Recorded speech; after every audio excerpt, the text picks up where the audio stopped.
au nom de Jésus-Christ. Bénis ton peuple qui va suivre ces messages. Alléluia. Est-ce que nous sommes dans la joie, dans sa présence?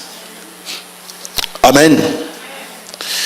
Vous savez que depuis un temps, je suis en train d'aborder un sujet sur la consécration. Je me dirige à la fin. La semaine prochaine, je vais clôturer ces messages. Dieu voulant, le mardi, on va clôturer. On est dans 1 Thessaloniciens 4. 1 Thessaloniciens 4, 3 à 12. 1 Thessaloniciens 4, 3 à 12.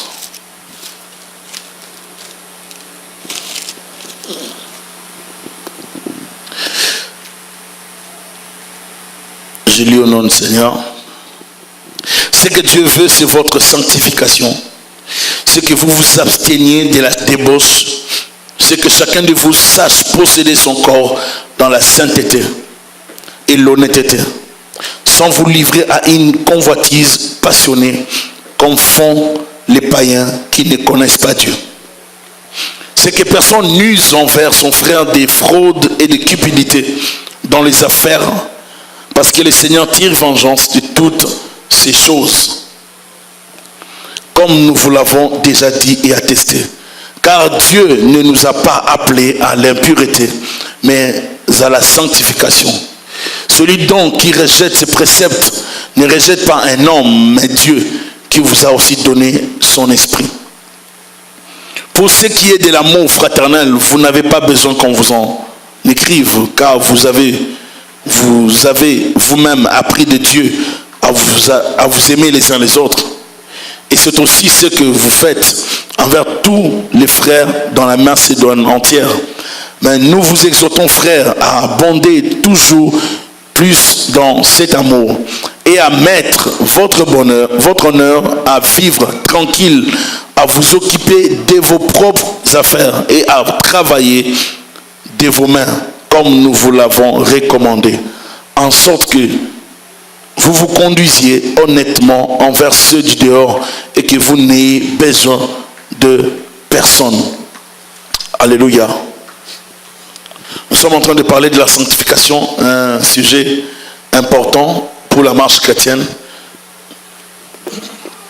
Je dirais même que c'est le sujet de base, c'est vraiment la base de la vie chrétienne. Nous ne pouvons pas servir un Dieu saint tout en étant impur. Selon Lévitique chapitre 11 verset 44, pour ceux-là qui connaissent ces versets, Dieu est en train d'imposer la sainteté, ou bien cette manière de vivre, de la sanctification. Dieu dit, vous serez saints car je suis saint. Dieu ne négocie pas, Dieu ne propose pas, Dieu ne nous suggère pas non plus. Dieu ne souhaite pas, Dieu ordonne la sainteté. Il veut que nous marchions dans la sainteté. Il veut la sainteté. Parce que nul ne peut l'approcher dans l'impureté. Si tu l'approches d'une manière indigne, tu seras frappé par sa sainteté. Amen. C'est la sainteté qui permet qu'il y ait connexion entre l'homme, l'humain et le divin. Tu ne peux pas approcher le Dieu très saint dans l'impureté. Et c'est pour cela qu'il nous a donné des préceptes, une direction à suivre, la manière à suivre pour l'atteindre. Si tu ne passes pas par la procédure officielle, qui est la procédure de la sainteté, tu seras frappé par la sainteté de Dieu. Alléluia. Vous connaissez l'histoire de cet homme qu'on appelait Uza, qui avait une bonne intention, mais qui n'était pas consacré pour ses services. Il a vu large ses pensées, il a eu peur dans son cœur. C'était une bonne intention de soutenir, n'est-ce pas, de toucher l'arche. Mais comme il n'était pas réservé pour le faire, il n'était pas consacré pour ses services, il sera frappé instantanément, il va mourir. Pourquoi? Parce qu'il n'était pas réservé pour ses services. Il n'était pas consacré, il n'était pas lévite, il n'était pas dans ses services. La consécration, c'est la manière de vivre des chrétiens. Ce que Dieu veut, c'est votre sanctification. Et quand on parle de la consécration, ça rime avec la sanctification. J'ai déjà expliqué, il faut suivre les autres enseignements. La consécration, C'est que Dieu veut plutôt, c'est votre sanctification. C'est que vous vous absteniez de la débauche. La débauche, je l'ai expliqué l'autre fois, c'est toute mauvaise vie. Cette vie qui ne plaît pas à Dieu. Si vous vous méconduisez dans l'impureté, dans l'impudicité, dans l'adultère, dans des films pornographiques, ainsi de suite, dans des pensées impures, vous êtes en train de vous souiller et d'empêcher le Saint-Esprit de rester, de travailler dans votre vie. C'est que chacun de vous sache posséder son corps dans la sainteté et honnêteté. Amen. Il faut savoir posséder son corps dans la sainteté. Garder son corps. Le corps est la partie extérieure de l'humain ou bien de l'homme qui sert à communiquer avec autrui, à communiquer avec les autres. Et ce corps n'est pas, n'est-ce pas, l'emballage qui doit servir au péché. Ce corps ne doit pas travailler pour Satan, ni pour la chair. Le corps sert à glorifier Dieu sur la terre. À travers mon corps, Dieu doit tirer gloire. À travers mon âme, Dieu doit tirer gloire dans mes pensées, dans tout ce que je fais, je projette. À travers mon esprit également, mon esprit doit donner gloire à Dieu. Amen. Mon être tout entier doit appartenir à l'Éternel. C'est que Dieu veut de Thierry, c'est que Thierry puisse se sanctifier, que Thierry marche dans la crainte de Dieu. C'est que Dieu veut de toi, c'est que toi aussi tu marches dans la crainte de Dieu. La consécration, ce n'est pas l'affaire des pasteurs, c'est l'affaire de tout chrétien né de nouveau. Dès que tu commences ta vie chrétienne, tu dois savoir te consacrer. Alléluia. De la même façon que les dons spirituels sont donnés à tout nouveau venu dans le Seigneur, même des bébés spirituels, de la même façon que Dieu exige aussi la consécration, même aux bébés spirituels. Ça n'a rien à voir avec l'âge spirituel. C'est pas parce que Dieu est tellement compréhensif qu'il va laisser des gens faire quand même des années dans la vie chrétienne avant de leur exiger cela. Non, Dieu exige la consécration, la crainte de son nom, la sanctification dès le début de la vie chrétienne. Dès que tu acceptes Jésus-Christ comme Seigneur et Sauveur, tu dois savoir développer cette vie de la crainte, cette vie de sanctification, cette vie de consécration. Alléluia. Est-ce que ton corps est consacré? Est-ce que ton âme est consacrée? Tel que tu conduis ta vie, est-ce que ton esprit est consacré? Est-ce que la façon dont tu gères ton corps, tu penses que tu l'as consacré à Jésus-Christ? La façon dont tu gères ton âme dans les pensées, dans la façon dont tu décides, tu fais des choses, est-ce que tu penses que tu as consacré ta vie à Jésus-Christ? Dieu nous pose ces questions et c'est important pour nous de savoir si nous sommes consacrés ou pas. Sans vous livrer à une convoitise passionnée comme font les païens qui ne connaissent pas Dieu. C'est que personne n'use envers son frère des fraudes et des cupidités dans les affaires, parce que le Seigneur tire vengeance de toutes ces choses. Même dans les relations humaines, Dieu ne veut pas qu'il y ait de fraude ni de cupidité. Donc tout ça, ça touche aussi le domaine de la sanctification. Un consacré n'est pas un fraudeur, il ne doit pas frauder, il ne doit pas voler, il ne doit pas être cupide aussi. Il ne doit pas user davantage pour manipuler les autres. Est-ce que je parle à quelqu'un? Nous devons rester dans l'honnêteté, rester honnête envers les autres. Très important. Tu ne peux pas vivre avec des amis et les exploiter. Toi, tu bénéficies plus, tu les exploites. Dieu n'aime pas ça. Et la même chose, c'est envers nous les serviteurs de Dieu. Je ne dois pas exploiter les gens, ni manipuler les gens. Et ça aussi, c'est très important pour les hommes de Dieu. Les hommes de Dieu ne doivent pas exploiter les gens. Dans plusieurs manières, on peut exploiter les gens. On peut exploiter les gens en manipulant les gens pour qu'ils amènent l'argent. On peut exploiter les gens en manipulant les gens de plusieurs manières. On peut exploiter les gens en menant une vie de mauvaise conduite en pleine église, en servant le Seigneur, mais on est aussi dans la mauvaise vie, l'impudicité, l'adultère, la débauche, toutes ces choses, mais tout en étant dans l'église. Tenir la Bible ne veut rien dire. On peut tenir la Bible tout en étant un comédien. Vous êtes là? On peut tenir la Bible tout en prêchant la parole de Dieu, mais on sait qu'à l'intérieur on n'est pas sérieux. Ce que Dieu veut de Thierry, ce que Dieu veut de toi, c'est que nous puissions garder nos corps pour lui, dans la sanctification. Et ça prend les efforts de tout un chacun. Tu ne peux pas servir Dieu si tu ne te donnes pas de discipline. Tu ne peux pas aller loin avec le Seigneur si tu ne travailles pas sur cette discipline. Mais il y a des choses que nous sommes censés abandonner. Il y a des habitudes, il y a des choses que nous avons héritées de nos pères. Il y a ces comportements que nous avons, que nous devons arrêter. Dans 1 Pierre plutôt, 1 Pierre 1, 18 à 19.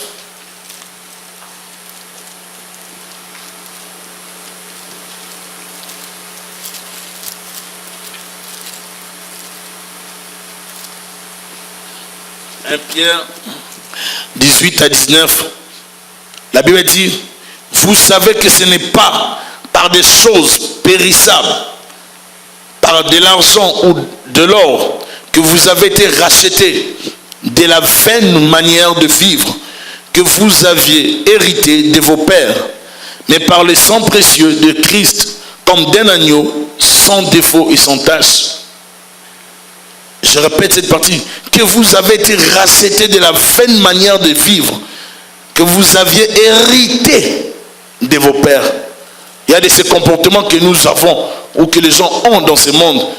Vraiment, ces comportements laissent à désirer. Ce sont des comportements peut-être qu'on a hérité de nos parents ou bien des tantes, de nos oncles, de nos ancêtres, de nos grands-parents. Il y a de ces enfants, vous pouvez les voir dès son plus jeune âge. On peut dire, cet enfant est comme telle tante, cet enfant est comme tel oncle. On peut voir la méchanceté, on dit sa méchanceté comme la méchanceté de tel. Elle est courageuse, elle parle comme sa tante. Elle parle comme sa mère. Elle parle comme sa grand-mère, ainsi de suite. Il est comme ça, comme son grand-père. Il y a de ces choses que nous avons héritées. Mais lorsque nous évaluons ces choses à la lumière de la parole, si ces choses ne donnent pas gloire à Dieu, nous devons nous en débarrasser. Si j'examine ma conduite à la lumière de la Bible, que ces choses ne donnent pas gloire à Jésus-Christ, je ne dois pas les garder, je dois m'en séparer, je dois m'en débarrasser tout simplement. En les gardant, ces choses vont frustrer continuellement le Saint-Esprit et l'empêcher de travailler librement dans ma vie. Ça ne peut pas permettre à l'Esprit de Dieu de travailler librement dans ton esprit.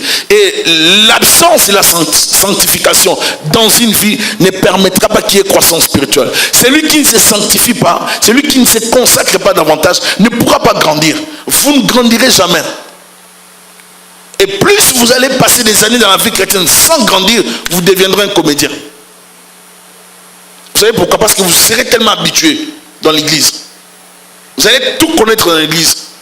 Mais comme vous ne vivez pas la relation avec Christ, ça va devenir banal pour vous de mentir. Ça va devenir normal pour vous de pécher. Vous allez pécher sans vous culpabiliser. Et si vous arrivez même à ce point où vous péchez, mais vous mentez, mais vous êtes à l'aise, posez-vous la question si vous avez vraiment le Saint-Esprit en vous. Vous devez vous poser cette question. Est-ce que vous êtes vraiment né de nouveau ou vous êtes païen ou païenne? Parce que le Saint-Esprit en moi et en nous ou en toi ne pourra jamais te laisser à l'aise si tu pêches. Jamais. Si tu pêches, tu vis dans les péchés, dans les mensonges, dans une mauvaise vie. Tu ne vas pas aimer ce que j'ai dit. Tu ne pourras pas aimer parce que ce que j'ai dit, ça va te déranger. Mais le Saint-Esprit en nous, dans Thierry, si Thierry pêche, il va reprocher Thierry. Il va dire à Thierry, ce que tu as dit, c'est pas bon. C'est ça le rôle du Saint-Esprit. Il ne vient pas sommer. Il ne vient pas non plus nous caresser. Dans le sens de poil pour nous dire, non Thierry, continue de faire ça. C'est pas grave, continue de faire ça. Mens. Non. Tu mens, il intervient dans ton cœur. Vous voyez? Il va te faire mal. Tu vois, un chrétien normal aura la culpabilité lorsqu'il pêche. Je parle d'une culpabilité produite par le Saint-Esprit, non de la culpabilité que le diable, n'est-ce pas, enflamme dans le cœur. Non, je parle de la culpabilité du Saint-Esprit. Il va te mettre mal à l'aise. Tu ne peux pas. Quand tu regardes sur Internet, tu fais passer des pages, ou bien sur YouTube, je ne sais pas quoi, des pages. Tu trouves des choses qui ne sont pas sales, qui ne sont pas correctes, qui sont sales. Et tu restes là, 2 minutes. L'Esprit de Dieu dans ton cœur. Oh non, non, non, non, non, non. Tu as senti mal à l'aise de rester là. Même 2 minutes seulement. Tu dois passer vite. Normalement, c'est ce qu'on est censé faire, nous les chrétiens. Si on se plaît à faire 5 minutes, c'est qu'il y a un problème. Demande, vérifie si tu as prié. Vérifie, tu avais prié, ça fait combien de jours que tu as prié. Parce que ce n'est pas normal, l'Esprit de Dieu va te mettre mal à l'aise. Il arrive à tout le monde. Des fois, l'Internet n'a pas de politesse. Ne respecte personne. Que vous soyez pasteur ou pas, si on fait, vous envoyez n'importe quoi dans votre page Internet, on va vous envoyer. Mais qu'est-ce que tu fais de ces contents envoyés? Ou bien des choses qui apparaissent, pas des virus. Ça apparaît comme ça. De nos jours, c'est même honteux des fois de regarder l'ordinateur avec des enfants. On ne peut même pas contrôler. Parce que des fois, à côté, il y a des choses. Et à chaque fois que ça vient comme ça, il faut amener l'appareil pour qu'on enlève les virus. C'est souvent des virus qui amènent ça. On est exposé continuellement à voir n'importe quoi. On nous sollicite de plusieurs manières pour nous suyer. On vous propose des clubs de rencontres pour les célibataires. On nous propose beaucoup de choses. Vous allez voir quelqu'un qui achète des petites caméras pour Skype. Vous pensez que c'est pour le Skype? Non, c'est pas pour Skype. Les petites caméras, vous pensez que c'est pour Skype? C'est pas pour Skype, c'est pour autre chose. Et des fois, on est à l'église servant le Seigneur. Non. Amen. Si tu achètes ça pour communiquer avec des gens, l'Afrique, ou je sais pas moi, des amis même ici, en Occident, il n'y a pas de souci. Mais si tu achètes ça pour entrer dans des clubs, pour suivre des émissions, pour faire n'importe quoi, là, c'est dangereux. Et si tu fais ça, il faut se repentir. Parce qu'on peut dire Amen. Je disais à ma femme l'autre fois, nous ne vivons pas dans le même monde avec certaines personnes. Détrompe-toi, on ne vit pas dans le même monde. Je me suis rendu compte depuis un temps qu'il y a des gens qui vivent. Je ne sais pas si vous comprenez le mot vivre là. On dit ils vivent. Hein. Il y a des gens qui vivent vraiment. Donc, on peut croire qu'on est en train de vivre. Non, nous, nos vies, c'est peut-être, vous êtes là à l'église, vous êtes là à l'école, vous êtes là au travail, vous venez à l'église. Non, il y a des gens qui ne font pas ça. Ils ne font pas ça. Ça n'a rien à voir avec ça. Ce qu'ils font, c'est pire. Ils dépensent l'argent pour des boîtes de nuit. Vous êtes là? Ils dépensent l'argent pour rien. À 2h du matin, ils sont au centre-ville, Sainte-Catherine. J'en rappelle, un jour j'étais au centre-ville, je crois, c'était la nuit. Je ne sais pas si c'était avec ma femme ou bien je suis avec le pasteur Roland. Mais oui, je crois avec le pasteur Roland. Un soir là, je le ramenais. Mais c'était tard. Je crois vers 1h du matin. Mais c'est comme s'il y avait la vie. C'est comme si les gens commençaient leur journée en fait. Je me suis dit, nous on est vraiment dans un autre monde. Donc nous là-bas les gens dorment. Ici c'est vraiment la journée. Il y a des fils devant des boîtes de nuit. Il y a des gens. On voit vraiment que les gens vivent. Nous sommes dans un monde où il y a des gens qui font des choses. Où il y a des gens qui font des choses bizarres. Où la sorcellerie, l'occultisme a atteint un niveau très élevé. Les gens que le diable contrôle, ce sont les gens qui vont dans des boîtes de nuit. Retenez ça. Le diable les contrôle terriblement. Il y a des pratiques occultes terribles dans les boîtes de nuit. Il y a des esprits géants qui sont devant ces boîtes de nuit. Il y a des esprits terribles dans ces boîtes de nuit. Il y a des esprits de contrôle. Vous y allez, vous avez le goût de revenir le lendemain. Et ça vous prend l'argent. Un jour à Paris, on était en plein Paris avec un ami et puis on a eu envie de prendre le café. Au lieu de demander les prix, nous on n'a pas demandé les prix. On s'est dit, bon, le café, bon, on va prendre juste des petites tasses là de café parisien, tout ça, en pensant que c'était moins cher. On a pris, puis on parlait. Il fallait bien regarder les restaurants.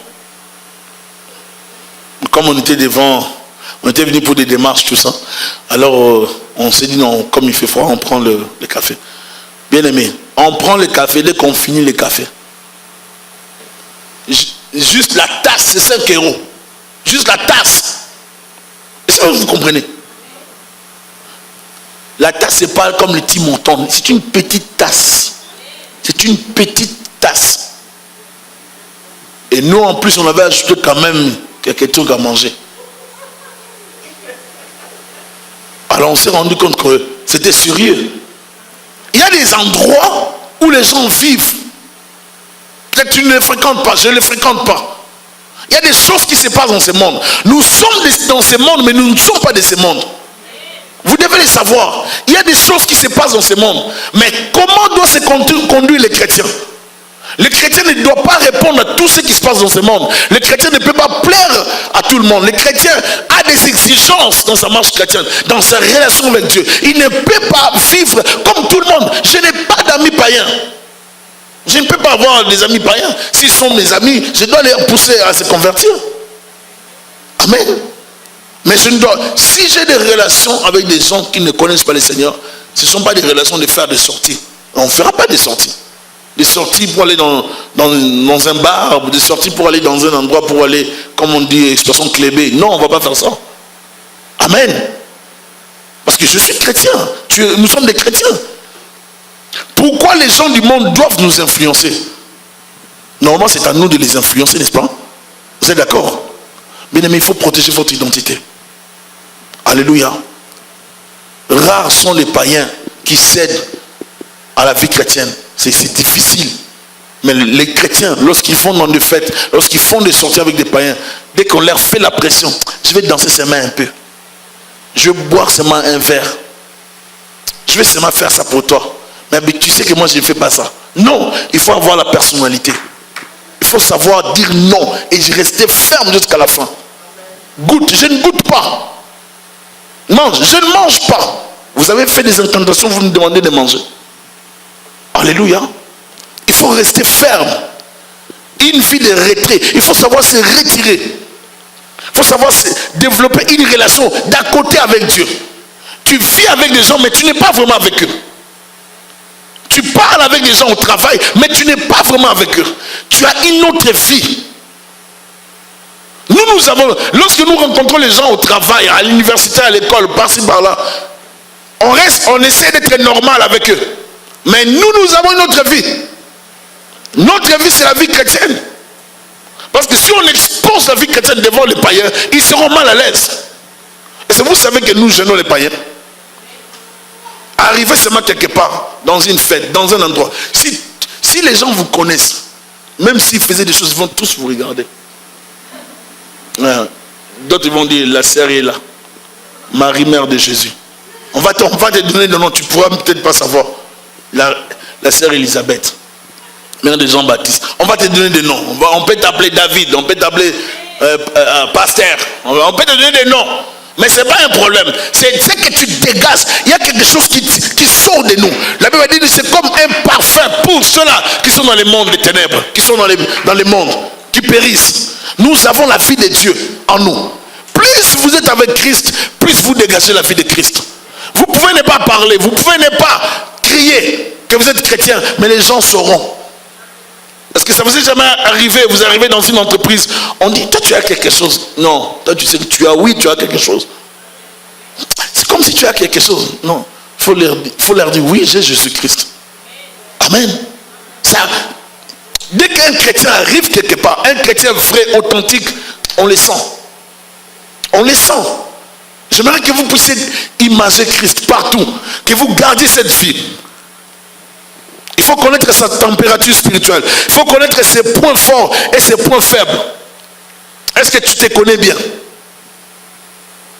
Je ne voulais pas, mais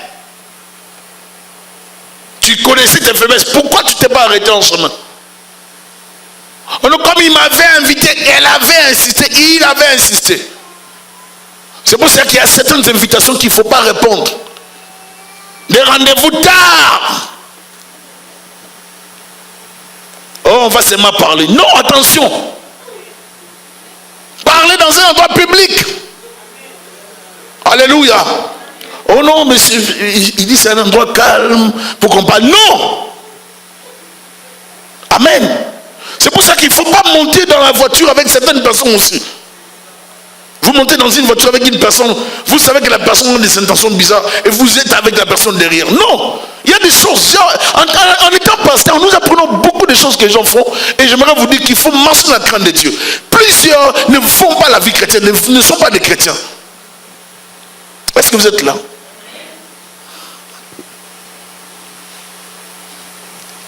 Vous avez des hommes, des fois, vous ne savez pas que votre femme vous empêche de vivre une relation avec des amis. Vous ne savez pas que cet ami dérange votre femme.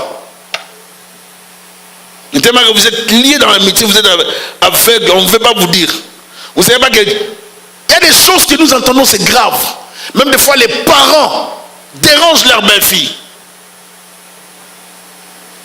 Est-ce que vous êtes là? Un père qui dérange la femme de son fils. Il y a des choses sales, abominables parmi les gens. Il y a des fois, nous voyons des gens en cravate, mais ils ont des vies sales. Si on pouvait voir leur cas, des gens sales, la cravate, ils ne méritent même pas la cravate. Ils ne méritent pas la cravate.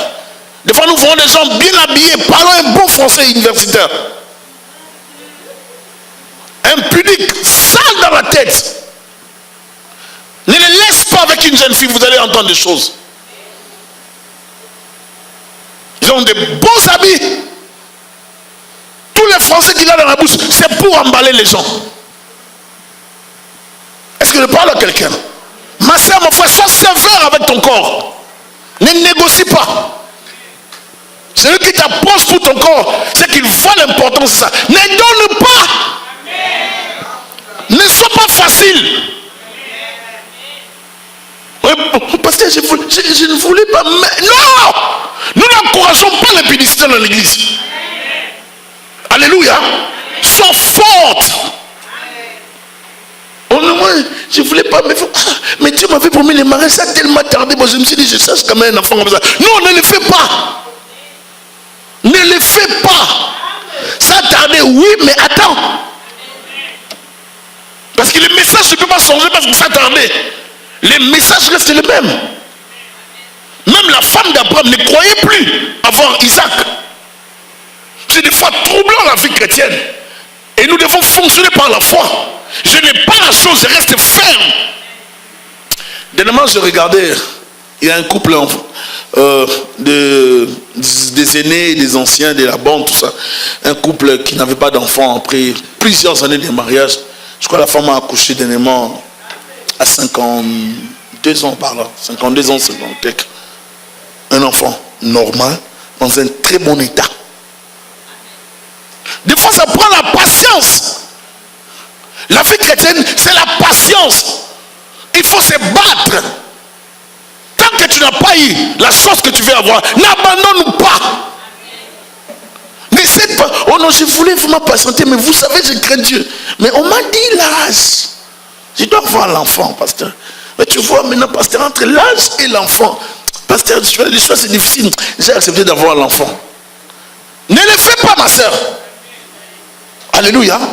Des fois, il y a des gens qui se rapprochent de la bénédiction. Tu es juste à côté de la bénédiction. Et le diable, qu'est-ce qu'il fait? Il vient rapidement avec un brigand pour te détruire de ta destinée, te sortir de là. Tu auras des moments où tu seras dans la joie, mais après, c'est des pleurs jusqu'à ta mort. Tu feras des regretter. Si je savais, si je savais, si je savais. Alléluia.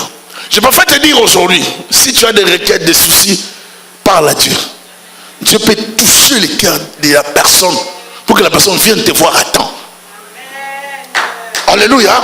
Au lieu que les frères aussi tardent, traînent les pieds, Dieu peut toucher son cœur. Je vois que tu voulais abandonner, mais là Dieu envoie la personne. N'abandonne pas. N'abandonne pas.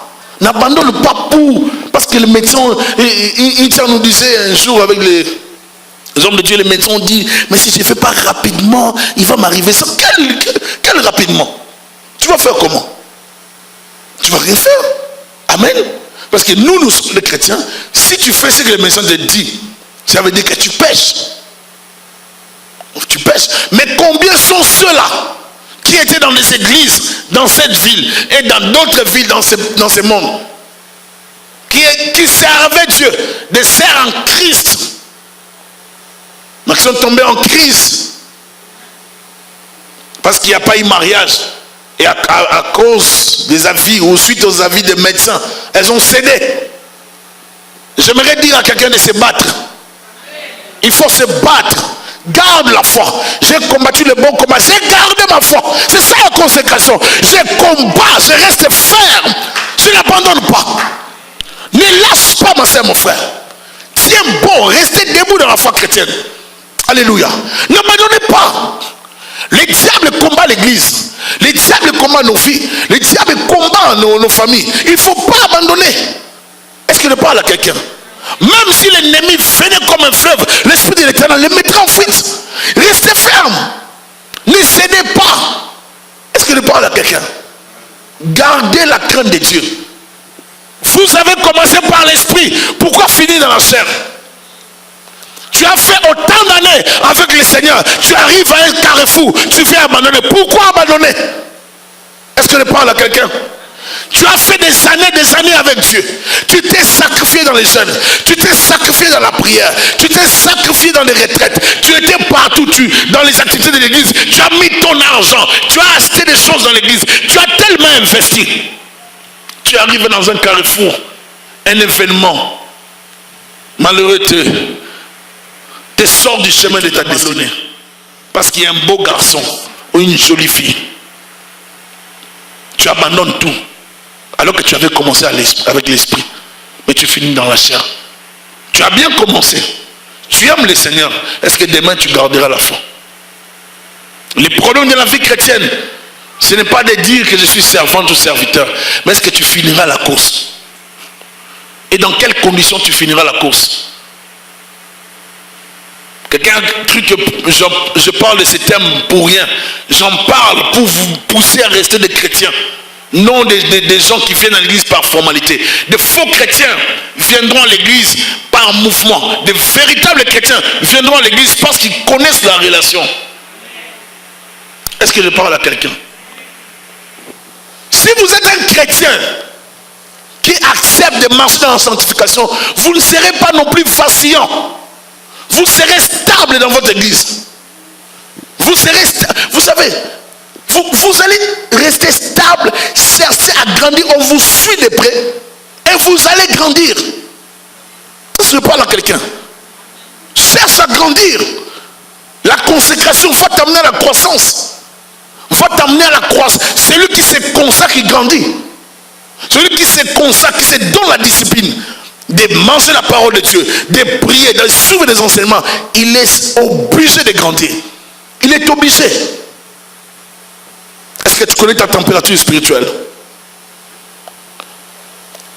Il ne faut jamais tolérer des choses nuisibles à ta foi, des choses nuisibles à ta consécration. Il est important de ne pas suivre n'importe quel message sur Internet.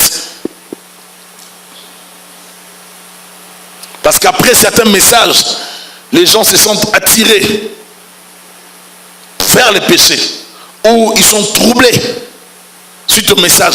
Il y a trop de messagers sur Internet, mais vous devez avoir l'esprit pour discerner les bons messages à suivre ou des messages à ne pas suivre. Vous allez suivre un message, un homme de Dieu fait des pratiques qui ne sont pas dignes. Mais comme il fait tomber des gens, vous allez suivre. Je vous ai déjà dit à la promesse, ne suivez pas dans l'église. Ayez la pensée de grandir, de suivre un enseignement, de suivre quelque chose bien construit, que de suivre quelque chose où il y a trop de bruit, trop de choses, mais des fois il n'y a rien. Est-ce que je me fais comprendre? C'est très important. Il ne faut pas seulement suivre. Non, il a bien prêché, il a bien prêché quoi? C'était quoi les messages? La consécration va te pousser à devenir même exigeant. Parce que tu tiens ta croissance spirituelle. Est-ce que vous tenez à votre croissance spirituelle? L'apôtre Paul dit à Timothée, il faut que tu progresses. Il faut que tu ailles des progrès en progrès. Il faut que tes progrès soient évidents aux yeux de tout le monde. Est-ce que les gens voient que tu progresses, ma soeur, mon frère? Tu as commencé par l'esprit. Est-ce que tu vas finir par l'esprit? Si on te pose la question, Wiscarly, tu as commencé par l'esprit, est-ce que tu finiras par l'esprit? Si on te pose la question, Prince, est-ce que tu as commencé par l'esprit? Tu finiras par l'esprit. On peut vous poser des questions. Le problème, ce n'est pas de chanter, ni de modérer, ni de prêcher. Le problème, c'est de finir par l'esprit. Est-ce que je parle à quelqu'un? Il y a des gens qui veulent prêcher alors qu'ils ne sont pas encore disciplinés. Ils ne sont pas encore prêts. Vous leur donnez la chair, ils deviennent des vedettes. Ils tombent avec des filles. Et lorsque vous leur posez des questions, vous les suspendez. Ils disent 7 fois le juste tombera, 7 fois il se relèvera. On trouve toujours des alibis pour justifier des bêtises. Il faut développer la crainte de Dieu. Il faut développer la discipline. Bien aimé, lorsqu'on sert Dieu, on ne vient pas blaguer. On ne vient pas blaguer. On est sérieux. Toi-même sérieux. Tu te donnes la discipline. Je traite durement mon corps. Je le tiens assujetti. Je domine sur mon corps. Je domine sur ma conduite. Je ne laisse pas le diable m'influencer par le péché. Avec le péché, il n'y a pas de négociation, ma soeur, mon frère. Est-ce que je parle à quelqu'un? Si vous voulez servir Dieu, allez plus loin, gardez la fermeté de la marche chrétienne. Ne négociez pas. Ne négociez pas. Oh non, on nous a dit dans notre église, dans les fiançailles, ça c'est permis. Qu'est-ce qui est permis? À la lumière de la parole, dites-le moi. Alléluia. Pas de fiançailles, marche longue. La crainte de Dieu. Alléluia. Rien n'est permis. Qu'est-ce qui est permis? Dis-moi. C'est là que vous allez voir dans les fiançailles, plusieurs personnes dans les fiançailles se permettent beaucoup de choses. Si c'est là, vous êtes arrivé dans le passé, c'est bien, vous êtes marié, gloire à Dieu, c'est bien, on continue. Vous êtes maintenant converti. Mais si vous êtes maintenant fiancé, vous aujourd'hui, arrêtez. Amen. Ou si vous êtes dans le chemin des fiançailles, ne faites rien, attendez le mariage. Parce que le problème, c'est qu'il va te déranger, c'est qu'on va te poser des questions. Avant de te bénir, c'est sûr qu'on ne va pas bénir en fermant les yeux. Seigneur, bénis-les, on ne va pas les faire, on va poser des questions. Alléluia. Vous êtes d'accord? C'est ça l'évangile. Parce qu'il ne faut pas bénir par ignorance, que les gens ne vous trompent pas. Est-ce que je parle à quelqu'un? Très important. Une consécration véritable et authentique ne laissera pas de proches indifférents. Tes proches seront secoués à cause de ta consécration. Car une véritable consécration a une forte portée spirituelle. Celui qui est consacré a une portée spirituelle. C'est-à-dire, il dégage la vie de Dieu. Il dégage la puissance. La consécration dégage, influence les gens. Vous pouvez arriver quelque part, votre consécration, la sainteté de Dieu en vous, se dégage tellement, ça paralyse tout le monde. Vous voyez que tout le monde est mal à l'aise. Non parce que vous les avez insultés, non parce que vous avez parlé, que vous êtes sainte, vous êtes, comme on dit, Marie, mère de Jésus. Non, vous n'avez rien dit. Mais vous arrivez, votre personnalité, votre habillement, votre langage, vos interventions révèlent que vous avez une particularité. C'est Jésus. On sent une langue purifiée. On sent des regards contrôlés, purifiés. On sent la sagesse qui se dégage de votre bouche. Quand vous parlez, vous ne parlez pas. Des fois, on a des gens qui parlent bien en langue. Même 5 heures du temps. Et lorsqu'ils se mettent à parler, ils oublient qu'ils viennent de parler en langue. Nous ne voulons pas des gens comme ça ici. Surtout si vous êtes responsable à la promesse. Travaillez votre langage. Travaillez votre langage. Ce sera honteux pour vous après avoir parlé de la consécration de plusieurs messages dans l'église, plusieurs fois qu'on ne change pas. Est-ce que je me fais comprendre? Je travaille mon langage, tu travailles ton langage, travaille ton langage, travaille ton langage. Quand tu veux parler à ta soeur, à ton frère, contrôle ton langage. Est-ce que tu vas blesser ou tu vas parler? Contrôle ton langage, parle bien aux autres. On te pose une question, ne réponds pas avec brutalité. Soyons tous sages dans nos réponses, dans notre façon de parler les uns les autres. Alléluia. La consécration, source de la confiance en Dieu. Le diable profite de ceux-là qui désobéissent à Dieu pour les culpabiliser. Si tu désobéis, tu n'obéis pas au principe de Dieu, qu'est-ce que le diable va faire? Il va venir te culpabiliser. Il va venir te rendre coupable encore davantage, te déranger dans le cœur. Et la culpabilité, c'est l'arme fatale du diable pour détruire les vies. Vous allez voir certaines personnes, ils pèsent aujourd'hui. La culpabilité satanique vient déranger son cœur pour lui dire, mais tu as déjà péché hier, tu as consommé ces péchés, mais que ça te dérangerait de les faire encore aujourd'hui. Et là, dans le cœur, le diable te donne encore la réponse, non, pêche encore, tu as le temps de confesser, tu pêches 2 fois. Après demain, tu nuis. Mais si tu as péché des fois, tu sais ce que tu es mort. Tu regardes, tu débouches. Donc comme je bouge, je peux encore pécher. Bon, mais ils vont finir avec ça. Et puis quand je vais finir, je vais revenir. C'est pour ça que vous voyez plusieurs personnes dans le monde, non parce qu'ils aiment le monde, mais parce que les diables les a tellement convaincus qu'ils ont le temps de s'amuser et de revenir dans le Seigneur. Un jour, un jeune homme me parlait comme ça, mais ce jeune homme a fini par être occultiste.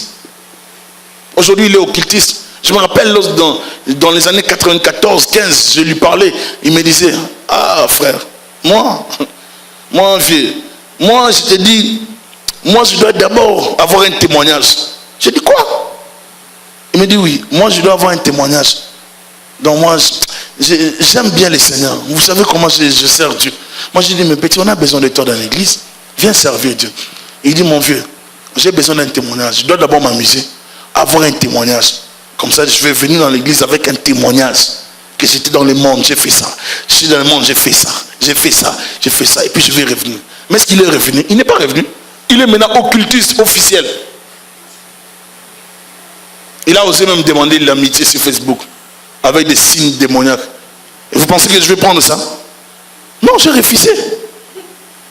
Alléluia. Tous les amis ne sont pas des amis sur Internet. Hein. C'est tous des gens qui vous envoient des demandes d'amitié là, où vous voyez des gens, c'est la même fille, excusez-moi, soit noire ou bien blanche, mais sous différentes formes. Et puis, dans des demandes d'amis. Je fais des questions de demander. J'ai dit non, non, non. Je me dis, c'est la même personne qui change de nom, qui demande l'amitié. Pourquoi? Non, non. Hier, j'en ai supprimé plusieurs. J'ai dit non, tu demandes non. Parce que je ne sais pas c'est qui. Je ne vois aucun lien dans les relations, mais je vois seulement une blanche et je vois aucune autre photo. Des fois, je ne vois rien. Vous demandez, tu es mystique, toi-même tu es flou, mais tu me demandes l'amitié. J'ai fait l'amitié avec quoi? Avec une image, comme ça, avec un arbre, avec qui? Et ça, je vous l'ai dit, soyez prudents. Vous entrez dans une relation comme ça, on commence à vous bombarder des choses. Vous ne savez même pas d'où ça vient et tout le monde dit que vous êtes sale. Parce qu'aujourd'hui, les chrétiens n'est même plus matures. On peut vous accuser faussement à cause de la jalousie. On peut vous accuser faussement. Lorsqu'on veut te salir, on peut te salir aussi. Et tu peux manquer même des éléments de défense. Nous sommes dans un monde où le diable a armé ses serviteurs pour détruire l'église. Ceux-là qui connaîtront l'éternel leur Dieu agiront avec crainte et fermeté. Marchons dans la consécration. Même si on nous critique, qu'on craigne le Seigneur. Même si on est en train de nous pointer du doigt, qu'on craigne le Seigneur. Craignons Dieu. Marchons dans la vérité. Quel que soit ton péché, lève-toi, sors de ton état. Ne reste pas dans le péché. On nous avait péché. Ah, Dieu ne va pas me pardonner. Ah, moi, avec vraiment tous ces avortements, avec tout ce que j'ai fait, Dieu ne va pas me pardonner. Je préfère continuer à les faire. Et puis, lorsque j'ai fini, non, abandonne ça maintenant. Arrête, viens dans le Seigneur. Moi, je voulais arrêter avec l'impudicité, mais ça me dérange tellement. Dieu ne va pas me comprendre. Mais les garçons là aussi, là, mais la fille là, mais c'est... Arrête ça, viens dans le Seigneur. Dieu a besoin de toi. Dieu a besoin que tu changes de cœur. Tu ne peux pas continuer à vivre dans le péché. Tu as enrichi le diable. Le diable, qu'est-ce qu'il veut? C'est te pousser dans le péché pour détruire ta vie. Le péché te détruit à petit feu. Est-ce que tu parles à quelqu'un? Ne laisse pas le diable te détruire par la culpabilité. Car celui qui ne pêche pas est à l'aise devant Dieu. Mais ceux-là qui tombent se culpabilisent. Par exemple, que vous allez voir certaines personnes, dès que vous arrivez dans certains endroits, ou bien dans la famille, vous demandez qu'on prie un peu, même 15 minutes pour la famille. Vous allez voir quelqu'un va dire, moi prions même 5 minutes, hein? Moi je n'ai pas le temps. Prions même 2 minutes. Est-ce que Dieu a besoin seulement qu'on prie 15 minutes? La plupart des temps, lorsqu'on argumente comme ça, c'est qu'on fait se justifier. On se culpabilise parce qu'on sait qu'on n'est pas correct. La présence de Dieu châtie. Dès que vous êtes dans la présence de Dieu, vous avez une mauvaise vie. Vous serez mal à l'aise. La présence de Dieu ne te laissera pas indifférent. Dans sa présence, tu sauras si tu es païen ou chrétien. Tu sauras si tu es païenne ou chrétienne. Tu sauras si tu es en relation ou si tu n'as pas de relation avec le Seigneur. Mais Dieu t'appelle, sors de là. Même si les diables, les gens te condamnent, sors, rejette. Les œuvres du diable, même si le monde t'a rejeté, non aussi, même si le monde t'a abandonné, sors de là, c'est possible, tu es capable de sortir de là. Plusieurs rétrogrades, plusieurs épuisés spirituels ont besoin de Dieu. Plusieurs épuisés spirituels, plusieurs rétrogrades. Vous allez voir beaucoup de gens qui sont dans le monde. Il y a des gens qui sont dans le monde, mais qui sont appelés à servir Dieu. Pourquoi ils sont dans le monde? Parce qu'ils sont tombés un jour. Et l'église ne les a pas aidés. L'église les a détruits. Ce que nous faisons de mal dans l'église de Dieu, c'est détruire ceux-là qui tombent. Nous ne devons pas les détruire. Ils ont besoin de Dieu. De la même façon, nous aussi, nous avons besoin de Dieu. Alléluia. Si ton frère a péché, qu'est-ce que la Bible dit? Va, reprends-le. Ne les condamne pas. Dieu a besoin de tout le monde. Alléluia. Si notre frère... Je vais poser une question. Si ton fils pêche, bien il commet un délit, commet une bêtise, est-ce que tu vas le rejeter? Il cessera d'être ton fils? Il cessera? Il sera toujours ton fils, n'est-ce pas? Amen. Mais c'est la même chose avec Dieu. Dieu ne nous rejette pas. Dieu nous aime, malgré nos fautes. Mais ce qu'il nous demande, c'est d'arrêter avec le mal. C'est d'arrêter avec les péchés. Il faut prendre la décision, ma soeur, mon frère. Il ne faut plus continuer comme ça. Que le Seigneur vous bénisse abondamment. Nous acclamons le Seigneur notre Dieu. J'aimerais dire pour prier, avant de prier, ne perdez pas votre consécration. Gardez votre consécration. Gardez votre relation avec le Seigneur. Gardez votre relation. Marchez dans la crainte de Dieu. Marchez dans la droiture. Marchez dans la vérité. Marchez loin du péché. Que le Seigneur vous bénisse abondamment. Je vais prier. Éternel Dieu de gloire, je recommande mes frères, mes sœurs entre tes mains. Je demande que tu les bénisses, que tu les couvres par ton esprit. Que ta main, que ta droite soit sur eux. Au nom puissant et précieux de Jésus-Christ. Je demande que tu les assistes par ton Saint-Esprit. Garde-le fidèlement attaché à toi. Au nom puissant de Jésus-Christ. Aide celui qui était tombé. Aide celui qui avait abandonné. Aide celui qui était épuisé spirituellement. Aide à cause de leurs erreurs. À cause, Seigneur, de l'incompréhension dans la marche chrétienne. De l'incompréhension à cause de ce manque de soutien des autres. Aide, Seigneur, relève-le, sors-le de ces temps, de cette emprise du diable, sors-le de ces trous, des ténèbres du péché, au nom puissant de Jésus-Christ. Nous nous recommandons entre tes mains. Nous bénissons, Seigneur.